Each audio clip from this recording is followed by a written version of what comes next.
चलो मैं एक जनरल शॉर्ट में लिखवाता हूँ. इन शॉर्ट में how to find the, of course how to find the number of element of order t in zm cross zn suppose. in short, shortcut नहीं है ये, जस्ट आप बना सकते हो इसको. The number of element in the zm cross zn. So number of element A B, number of element A B type के होंगे, A B of order suppose T is equal to होगा phi of order of A into phi of order of B.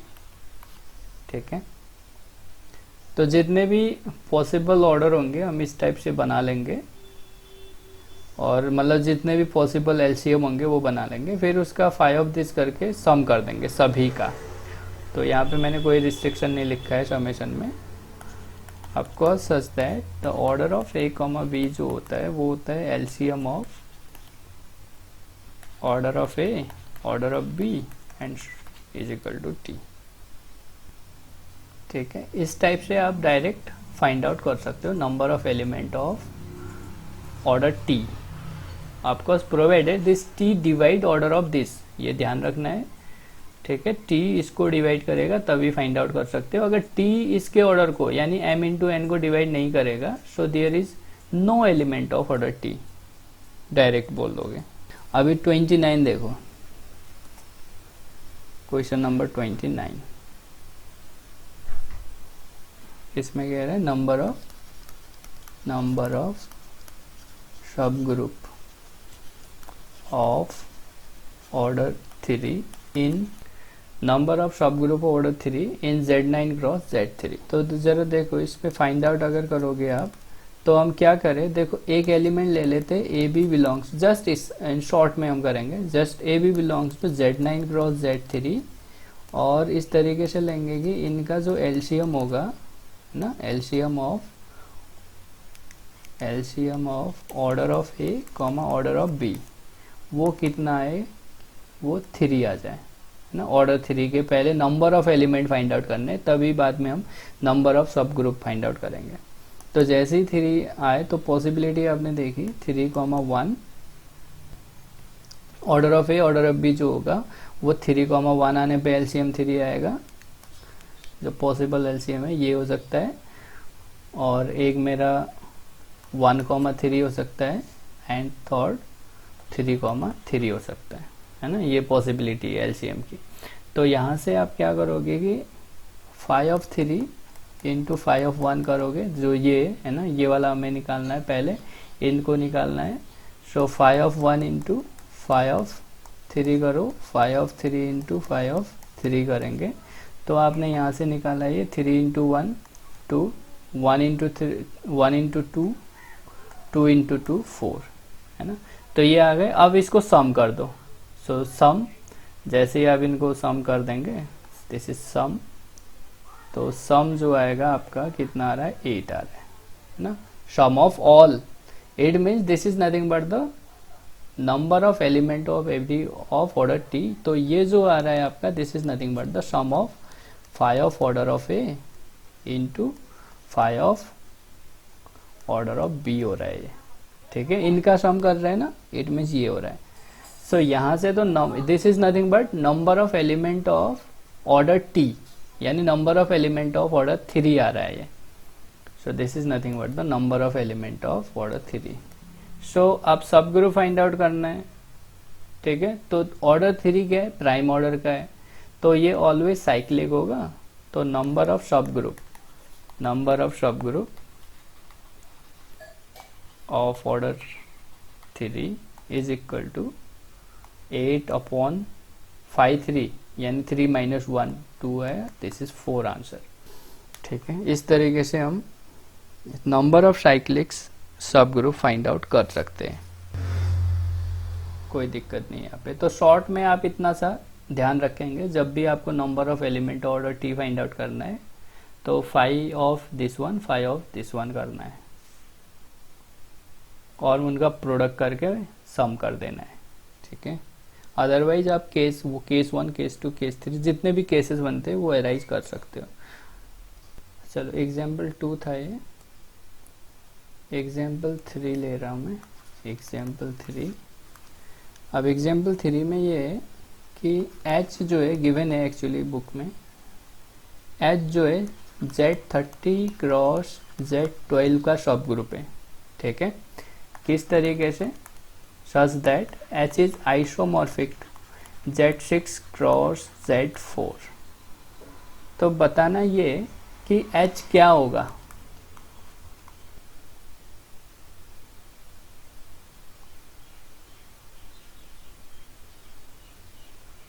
H क्या होगा? Of course H जो है इसके isomorphic है, यहाँ पे गिवन है।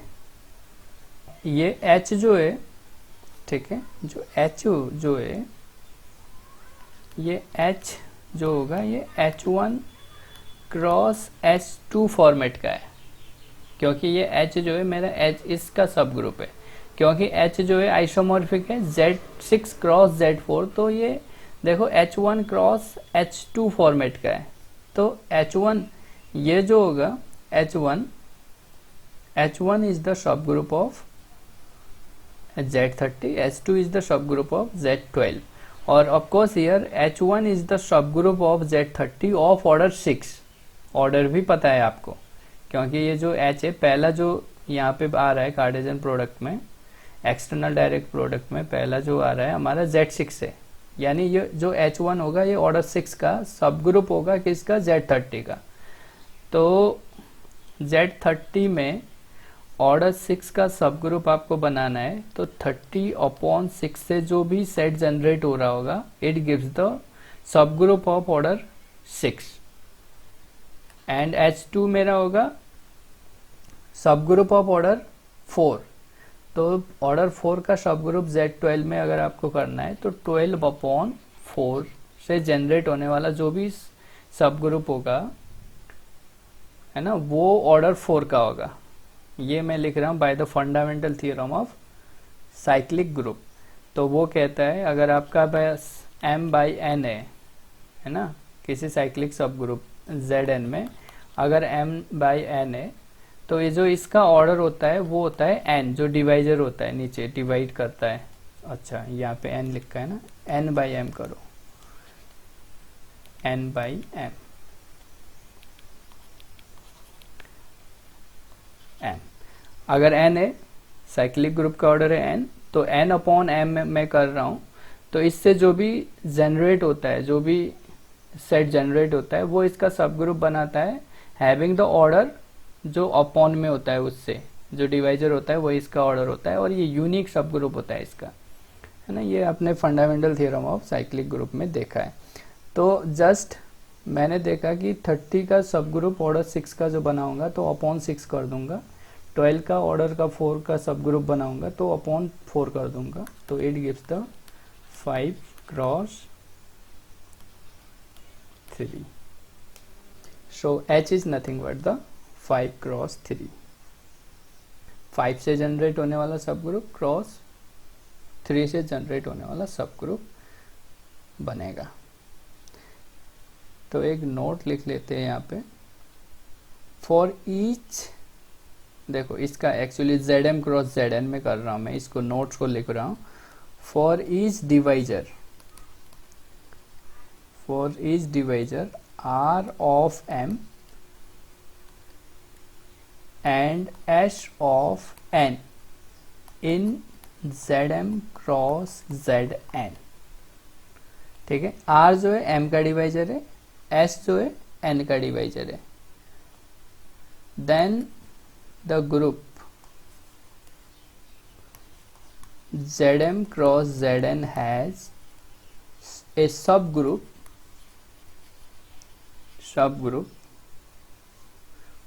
which is isomorphic to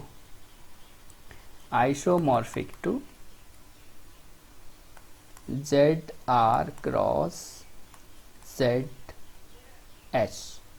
ZR cross ZS। इससे ये पता चल रहा है अगर हमारे पास कोई डिवाइस है, देखो सिंपली हमने क्या किया यहाँ पे 6 30 को डिवाइड कर रहा है, 12 को डिवाइड कर रहा है, तो इसके पास कोई सब ग्रुप है which is generated by 30/6 cross 12/4. It means it is generated by 5 cross 3. ठीक है, तो सिमिलरली यहाँ पे देखो, अगर और ऑफकोर्स H इज आइसोमॉर्फिक किसके, Z6 क्रॉस Z4 के. तो Z6 देखो इससे डिवाइड हो रहा है तो यहाँ Z6 बन गया, 4 से डिवाइड हो रहा है तो यहाँ पे Z4 बन गया. तो ये H इसका सब ग्रुप होगा. इस टाइप का सब ग्रुप एग्जिस्ट करेगा always in the Zm cross Zn में. So that is here in Zm cross Zn. चलो नेक्स्ट में लिख लेता हूँ. If R divide M and S divide N, then there exists subgroup of Zm cross Zn such that H is isomorphic to ZR cross ZS. है ना, जो भी divisor होंगे उससे बनने वाला जो भी ZR cross ZS वो H के आइसोमॉर्फिक होगा. यानी H is isomorphic to Zm cross H is isomorphic to ZR cross ZS. तो ये एक टाइप का सब ग्रुप हो सकता है, होगा. इस टाइप के सब ग्रुप्स होंगे. जस्ट इसका एक एग्जांपल कर लेते हैं. ये देख लो, सपोज है Z4 क्रॉस Z6 है मेरे पास. ठीक है, अब इसके मुझे सब ग्रुप्स लिखने हैं in the form of ZR cross ZS type के. तो आप क्या करोगे, पहले डिवाइजर देखोगे. डिवाइजर्स ऑफ 4 क्या होंगे, 1 2 4 एंड डिवाइजर्स ऑफ 6 करोगे आप और देखोगे 1 2 3 6. ठीक है, तो ये कहता है, ये नोट कहता है देन देयर एग्जिस्ट H सब group of Z4 cross Z6 which is isomorphic to क्या होगा, Z1 क्रॉस Z1, है ना, Z1 क्रॉस Z2, इस टाइप से Z1 cross Z3 and Z1 cross Z6.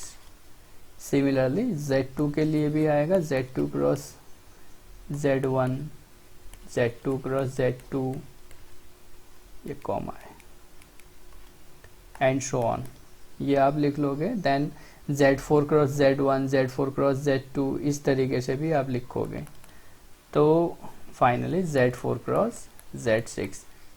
ये जो है सारे सब ग्रुप्स होंगे मेरे Z4 क्रॉस Z6 के, है ना, जो कि H is the subgroup of Z4 cross Z6 which is isomorphic to this. इनके आइसोमॉर्फिक होंगे. और हम देख पा रहे हैं यहाँ पे Z1 क्रॉस Z2 में नंबर ऑफ एलिमेंट 2 है. सिमिलरली Z2 क्रॉस Z1 में नंबर ऑफ एलिमेंट 2 है. तो ऑर्डर 2 के जो भी ग्रुप होंगे वो ऑलवेज साइक्लिक होंगे because 2 is prime number. By the Lagrange theorem हम कह सकते हैं ये दोनों एक दूसरे के आइसोमॉर्फिक होंगे. तो जितने भी हमने यहाँ पे सब ग्रुप बनाए हैं जो कि आइसोमॉर्फिक है H के, एंड H है Z4 क्रॉस Z6 का सब ग्रुप. ये जरूरी नहीं है कि ये सारे डिस्टिंक्ट हो, ये जरूरी नहीं है कि ये नॉन आइसोमॉर्फिक हो. तो क्योंकि हम देख पा रहे हैं ये दोनों आइसोमॉर्फिक हैं. सो यहाँ पे स्टार करके लिख रहा हूँ. They need not to be, they all need not to be distinct in the sense of the isomorphic. So they all need not to be not isomorphic. जरूरी नहीं है भाई ये आइसोमॉर्फिक नहीं है, क्योंकि हम देख रहे हैं ये आइसोमॉर्फिक भी आ रहा है. तो ऐसे मतलब हम सब ग्रुप कंस्ट्रक्ट कर सकते हैं इसके. ठीक है, यहाँ पे just we are writing here the subgroup of Zm cross Zn which is isomorphic to like this ZR cross ZS. और ZR वो जहाँ पे R और S क्या होंगे, divisor of M and N respectively.